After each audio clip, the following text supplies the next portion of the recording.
ayan mare. Malaking kahoy yan. Kunin mo na yan. Oo, kunin mo na yan. Tagain mo na.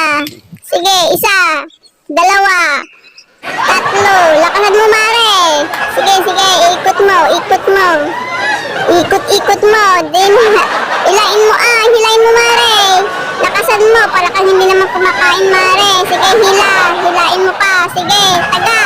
Isa, dalawa, tatlo. Ay nako mare.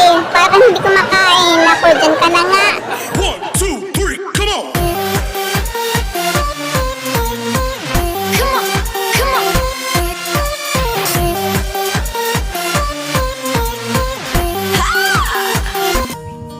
Hello guys, mapagpalang araw po sa ating lahat.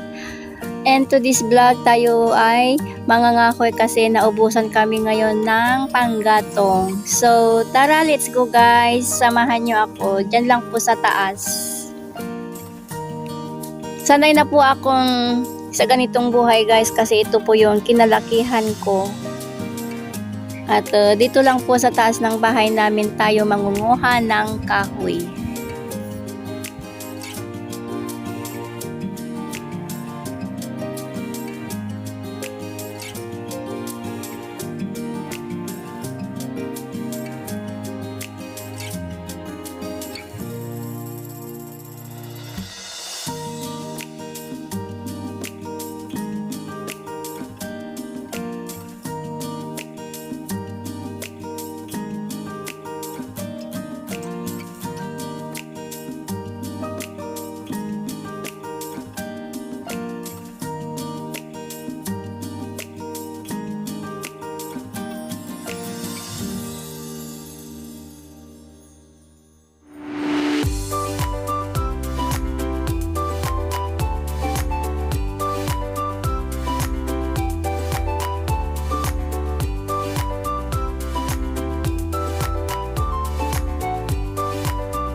Makuha nga ito. Isa, dalawa, tatlo. Sige, sige, ikitin mo. Ikot, ikot, ikot, ikot. Hilain mo. Sige, sige. Tagain mo. Isa, dalawa, tatlo. Sige. Ay nako, dyan ka na nga.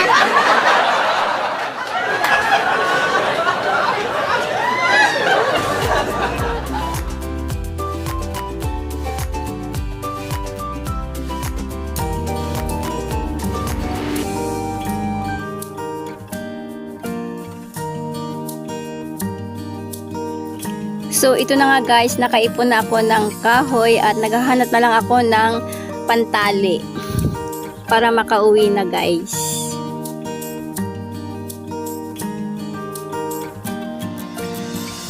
At kumukuha na rin ako ng dahon ng saging para itong gamitin ko pansapin sa ulo ko kasi masakit sa ulo kapag binuhat ko yung kahoy.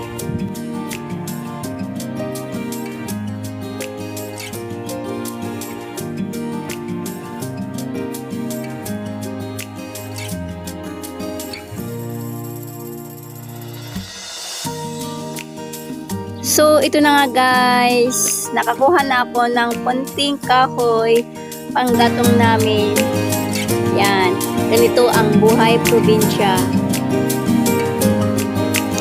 At ito na nga guys. Nakauwi na ako dito sa bahay at hindi pa dito nagtatapos dahil kailangan ko pang putulin.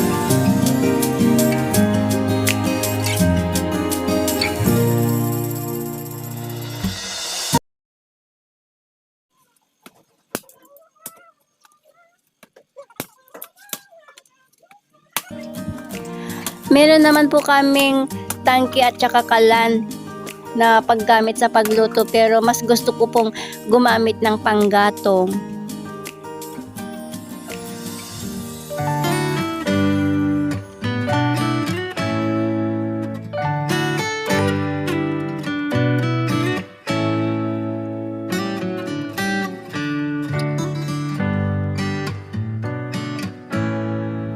So ayan, tapos ko nang pinagsisibak ang kahoy at ready na tayong magluto ulit. So ayan guys, magsasaing na tayo!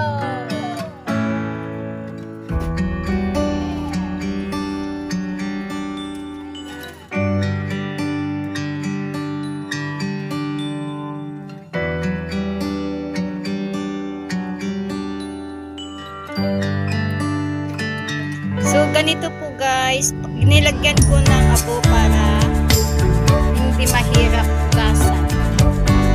Alright. Dito sa probinsya, mula noon hanggang ngayon, nandito pa rin ang kaugaliang paggamit ng panggatong sa pagluluto.